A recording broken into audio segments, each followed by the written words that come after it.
Amém? Mas que Deus continue abençoando a vida de vocês. É uma responsabilidade muito grande e eu sou grata, honrada por estar aqui. Também louvo a Deus pela vida da minha amiga, a cantora e pastora, pregadora Axa, também prega. Você viu ela cantar? Você não viu ela pregar? Prega muito. Deus usa muito a vida dela. E sou honrada por ter ela na minha vida como minha amiga. Abra sua Bíblia comigo em Atos dos Apóstolos, capítulo de número 2, verso de número 42 em diante. Aleluia. Atos capítulo 2. Quero também já agradecer a Deus pela vida de todas as pessoas que estão assistindo aí pela internet. Que Deus continue abençoando a tua vida, a tua casa, abençoando a tua família, em nome de Jesus.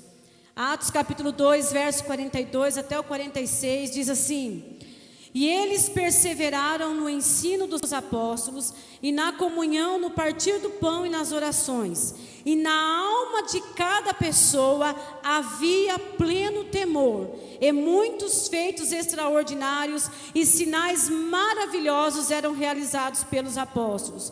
Todos os que criam estavam todos e tinham tudo em comum. Vendiam suas propriedades e bens e dividiam o produto entre todos segundo a necessidade de cada um.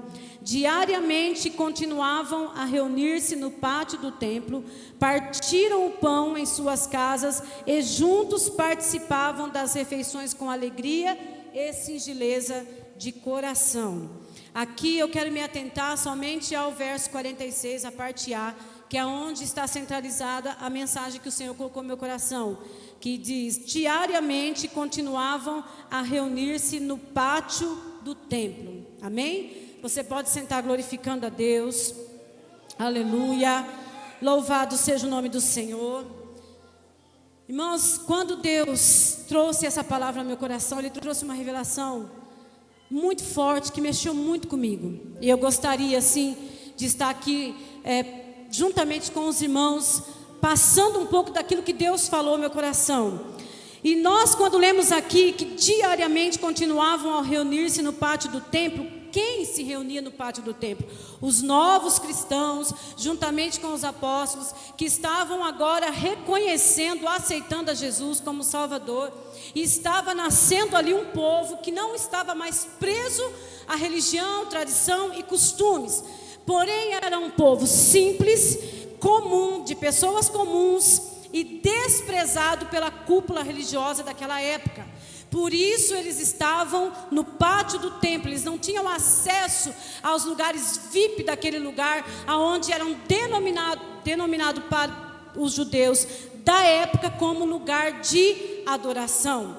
Mas ali naquele momento, eles estavam reunidos no pátio, adorando a Deus. E antes de eu passar para você o que foi que Deus me revelou acerca dessa palavra, eu gostaria de convidar você a voltar comigo a alguns momentos, alguns capítulos atrás, lá no Antigo Testamento, lá no livro de 2 Crônicas, capítulo 5, verso 1 e 2, quando começa a história desse templo, quando começa o início de tudo, quando Salomão termina de fazer o templo. A Bíblia diz que ele convoca toda a sociedade de Israel, todos os anciãos, autoridades, as famílias, os responsáveis pelas tribos, os príncipes dos filhos de Israel. Ou seja, ele convida toda a parte, a autoridade do povo de Israel para estar na inauguração do templo do Senhor, aonde seria colocada a Arca da Aliança. A Bíblia diz em 2 Crônicas, capítulo 5, verso 4, que depois que todas as autoridades de Israel chegaram, aí sim os levitas transportaram a arca para o Santo dos Santos, para o lugar aonde foi construído para que aquela arca ficasse. Todos nós sabemos que a Arca da Aliança representa, simboliza a presença de Deus no meio do povo. Naquela época era representado como a presença de Deus, a manifestação da glória de Deus no meio do povo. Então não era um pedaço de madeira que estava sendo colocado, não era um enfeite que estava sendo colocado, não era em qualquer lugar, era um lugar que foi levantado para adoração, é um lugar que foi levantado para louvor e glória do nome do Senhor. E agora essa arca, essa presença, a presença de Deus agora estava sendo levado para este lugar. A Bíblia nos ensina em 2 Crônicas, capítulo 5, do 11 ao 14, que quando a arca da aliança foi entrando lá no templo do Senhor, aqueles levitas, sacerdotes que estavam lá reunidos para adorar, para fazer o cortejo, o festejo, naquele momento não suportaram. Por quê? Porque quando a arca da aliança entrou naquele lugar, entrou também a glória de Deus, a manifestação da presença de Deus, e ali aqueles homens não conseguiram ficar de pé. A Bíblia diz que 120 sacerdotes que estavam ali prontos para tocar os seus instrumentos caíram com o rosto em terra. Por quê? Porque a glória de Deus invadiu todo aquele ambiente. Oh, aleluia! O início é bom.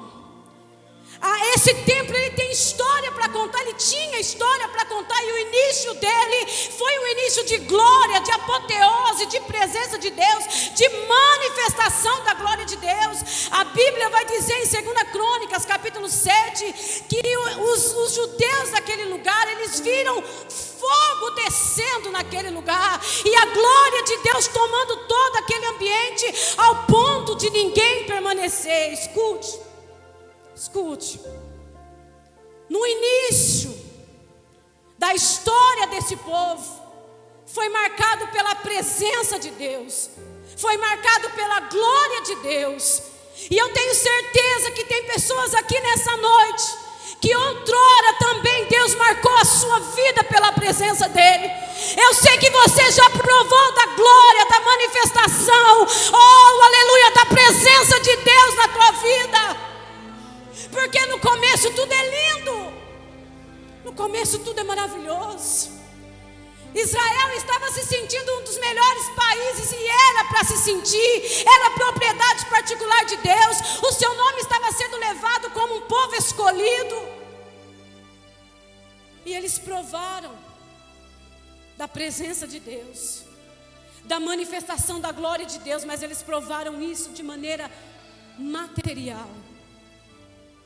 A Bíblia vai nos relatar depois, mais à frente, que esse povo, esse templo, começa a provar agora do pecado e a desobediência de Israel. Começa a provar agora do pecado e da desobediência de um povo que se dizia ser povo de Deus. Um povo que ia lá fora, fazia, acontecia, como se não conhecesse a Deus, e depois entrava dentro da igreja e dizia: santo, santo é o Senhor, templo do Senhor, templo do Senhor, como Jeremias profetizou no capítulo 7. Um povo que lá fora era de uma maneira, vivia de um jeito, e quando chegava no templo, sentava no culto e cultuava a Deus como se nada tivesse acontecendo. Será que isso familiariza hoje as nossas vidas, os nossos dias? Será que nós hoje, o que nós estamos vivendo, a nossa geração hoje, tem provado da presença de Deus, tem visto a manifestação da glória de Deus, como Israel um dia viu?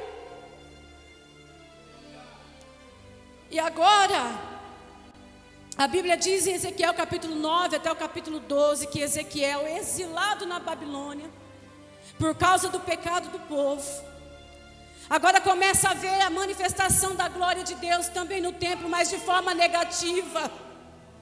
Ele começa a ver agora a manifestação de forma negativa, ou seja, ele vê Deus tirando a sua glória do templo que ele havia escolhido para acolher os seus filhos e filhas. Por quê?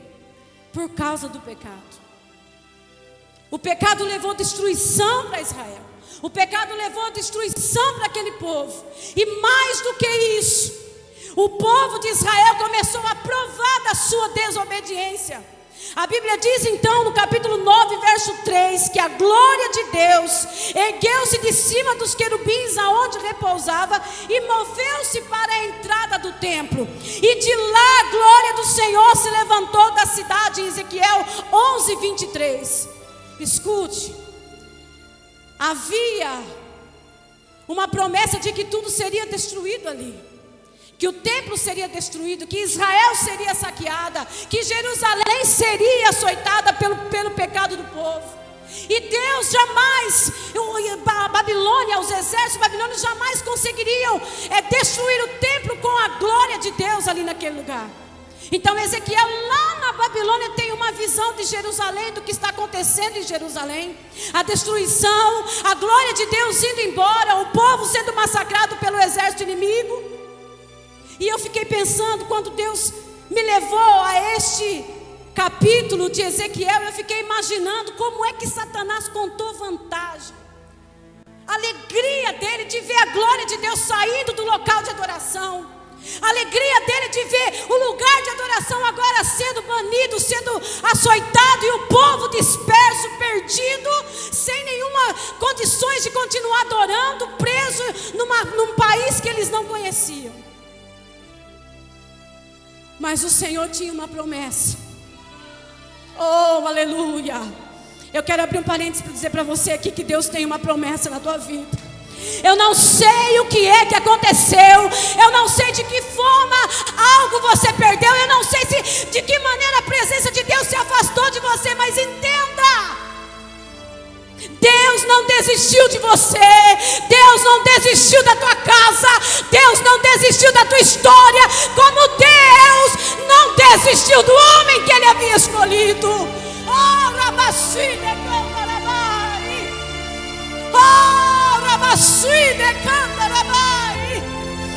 aleluia, a destruição era por um tempo, porque Deus não conseguia jamais viver sem ter contato com o homem. Deus queria o contato com o homem. Desde o início Deus procurou se manifestar ao homem, mostrar para o homem o Deus que Ele é.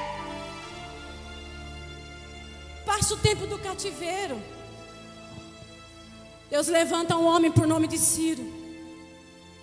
Ciro escreve em Êxodo capítulo 1, verso 3, uma carta de alforria para Israel, que agora era Judá. E ele diz assim: sendo assim, todo aquele que dentre vós pertence ao seu povo, se livre desde agora e parta para Jerusalém de Judá, e construa de novo o templo do Senhor, o Deus de Israel. Ele é o Deus cujo nome é adorado e habita em Jerusalém. Deus levanta Ciro, dá uma ordem para que o povo de Judá, agora o povo de Judá, que voltem para Jerusalém para reconstruir o local de adoração. Escute, eu quero toda a sua atenção aqui. A Bíblia diz em Êxodo capítulo 5, 14, que Ciro manda devolver todos os utensílios que Nabucodonosor havia pego, para voltar, para levar para o templo do Senhor. E ali ele entrega toda a prata, todo o ouro, e manda o povo voltar para reconstruir. E o povo volta, e o povo reconstrói, diante de açoites, diante de paralisação, diante de tantas outras coisas, mas eles reconstroem. Mas escute, eles levantaram o templo, colocaram bacia no lugar de bronze, colocaram propiciatório, colocaram candelabro, mas e a arca da aliança? Ciro devolveu a prata e o ouro. Aquilo que você perdeu, que é material, o homem pode te ajudar, mas e quando se trata da presença de Deus? Porque Ciro mandou devolver aquilo que estava sobre a sua limitação humana.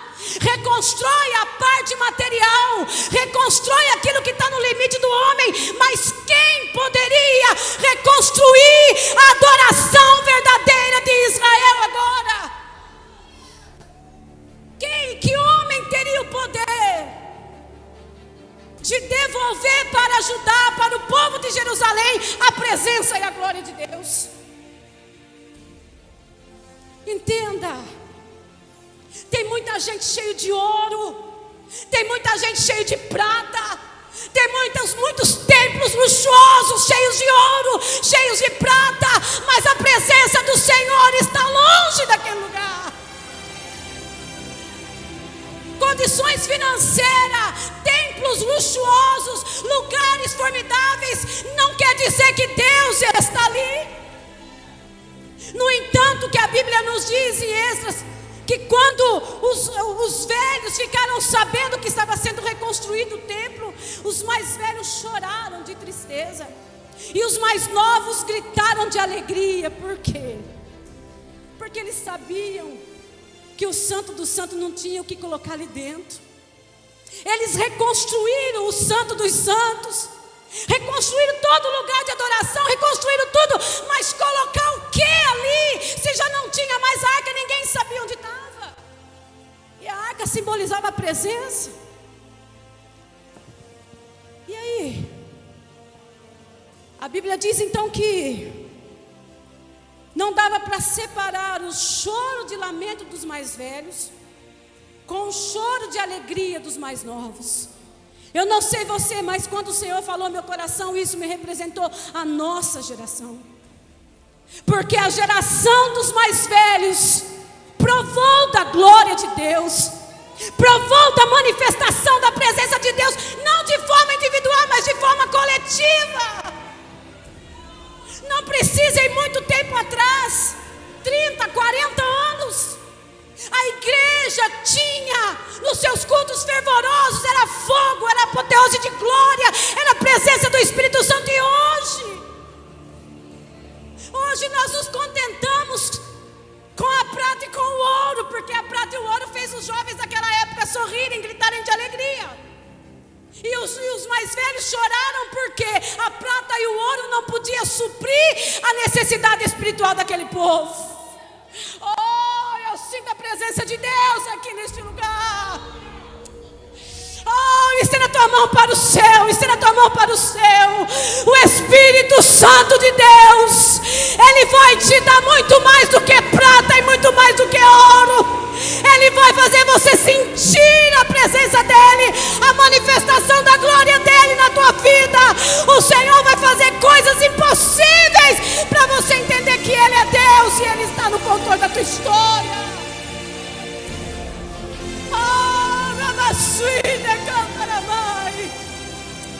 Oh, o Espírito de Deus está aqui. Você pode adorar o Senhor.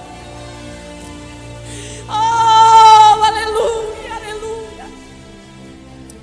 Escute, já estou caminhando para o final aqui. Quando eles reconstroem o templo, a Bíblia diz em Ageu capítulo 2, verso 3. Ageu olha e diz assim: quem de vocês viram o primeiro templo na sua primeira glória? Comparado a este não é nada. Ageu estava dizendo assim: olha, vocês estão sorrindo, vocês estão felizes, vocês que são novos, mas os mais velhos que viram a glória do primeiro templo, não dá nem para comparar a reinauguração do último templo, que é da última casa. E ele diz: mas a glória da última casa será maior que a da primeira. Oh, aleluia. Eu imagino, a Bíblia não diz, mas eu imagino Satanás rindo daquele povo, dizendo: está adorando lá no templo, mas o Santo dos Santos está vazio. Por que eles não abrem a cortina para o povo ver que não tem arca lá, que não tem presença de Deus lá, que o lugar está vazio? Mas ele não entendia que não era possível mesmo ter a arca lá. Sabe por que não? Porque a arca, a presença de Deus, ia nascer de uma mulher, ia crescer no meio do povo, ia andar por aquele lugar, batizando, curando, renovando e libertando vidas. Não poderia jamais. A arca está no Santo dos Santos. Sabe por quê? Porque a glória da segunda casa não era de prata e não era de ouro. Oh, aleluia. Em Lucas capítulo 2, quando Jesus foi apresentado ao templo, foi apresentado a glória de Deus. Já não mais numa arca, mas em forma de uma criança, mas que era o Deus, o Emanuel no meio do povo. Oh, aleluia. Agora a presença da glória de Deus, a manifestação da glória de Deus, a presença de Deus na terra já não estava mais restrita a um lugarzinho quadrado, não, porque era muito milagre para fazer, era muita cura para realizar, era muita gente para alcançar, não dava para ficar naquele espaço. Aleluia! Ô irmã Solange, o que isso tem a ver com o que a irmã leu? Escute. Jesus, antes de morrer, Ele disse assim: eu vou para o Pai, mas eu não vou vos deixar órfãos. Oh, aleluia. Ele disse: eu mandarei um Consolador, o Espírito de Deus. O mundo não conhece, não sabe quem é. E por que eu frisei? E aqui eu quero concluir. Atos capítulo 2, verso 46. Diariamente, todos os dias, os novos convertidos, pessoas que estavam ali, se reuniam no pátio do templo. Algumas Bíblias dizem no templo, mas no original é no pátio do templo, porque eles não tinham acesso ao templo. E eles estavam ali, reunidos no pátio, enquanto que os religiosos estavam lá dentro do templo, fazendo uma falsa adoração, adorando o Deus que eles não conheciam. Sabe o que significa o povo reunido no pátio do templo? Sabe o que isso significa para nós? Ali mostrava o fracasso da cúpula religiosa da época, do lado de dentro do templo. E do lado de fora uma igreja nascendo, cheia do Espírito Santo, cheio da glória de Deus. Porque aquele povo que se reunia lá no pátio do templo já havia passado pelo dia de Pentecoste, já tinham recebido o batismo no Espírito Santo, estavam ali adorando, mas cheio da presença de Deus.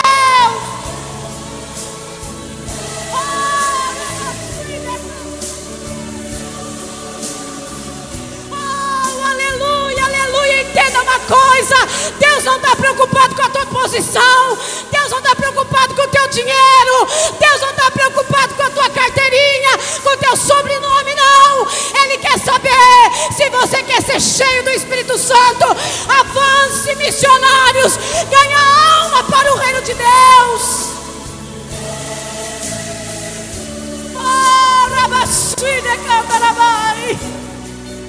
Aonde estão aqui? Aonde estão aqui os homens cheios do Espírito Santo? As mulheres cheias do Espírito Santo? Ei, tem muita gente na cúpula religiosa, está falida, está presa no ouro, está presa na prata, mas Deus está levantando os pequenos, aquele que ninguém quer, aquele que ninguém dá nada. É você que Deus vai usar para essa geração, é você que Deus vai levantar nessa terra.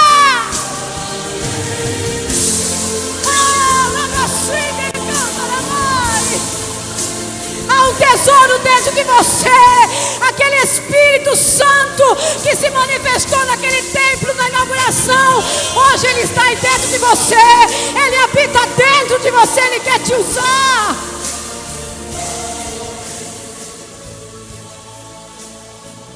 E eles estavam com a alma voltada para o Senhor.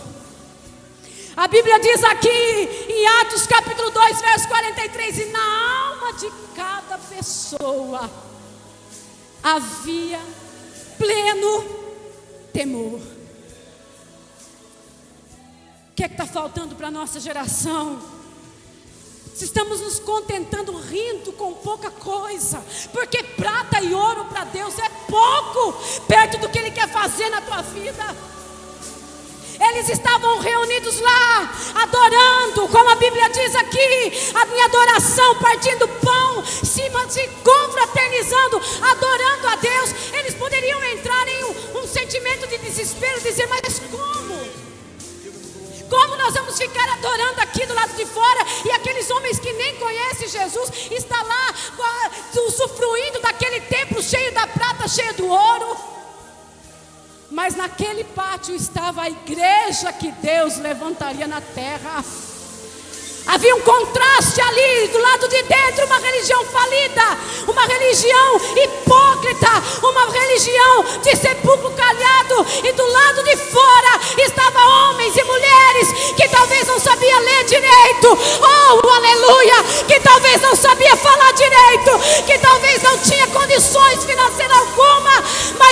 cheio do Espírito Santo. É isso que Deus quer fazer.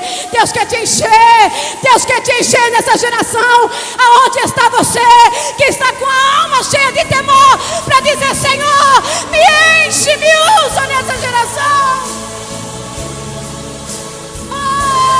Aleluia, aleluia, aleluia. Como a nossa irmã cantou aqui: deixa Deus te usar, meu irmão. Deixa Deus te usar, minha irmã. Mas entenda, você não pode arrumar como desculpa a tua posição. Você não pode arrumar como desculpa o teu sobrenome. Você não pode arrumar como desculpa você não ser filha de pastor ou filho de pastor, ou estar em alguma cúpula religiosa. Não. O que você precisa dizer: Senhor, sabe, Senhor, aquela presença que entrou na inauguração do templo, sabe aquela manifestação da glória, Senhor, que invadiu aquele lugar, que aqueles homens e mulheres viram fogo descendo naquele lugar misturado com glória? Faz aqui, Senhor. Quem tem coragem de dizer: faz aqui, Senhor, faz aqui. Me diz: Senhor, tira tudo aquilo que atrapalha o teu agir na minha vida. Quem tem coragem hoje de despir a tua alma diante de Deus, enchê-la de temor e dizer: Senhor, eu quero ser o profeta para esta geração. Oh, Rabassui de Cantarabai. Deus está contando com você. Deus está contando com você. Olha para o irmão que está do lado, diz para ele: Deus está contando com você. Deus está contando com a tua vida. Deus está contando com a tua história. Deus está contando com o teu amor, com o teu coração aberto para Ele.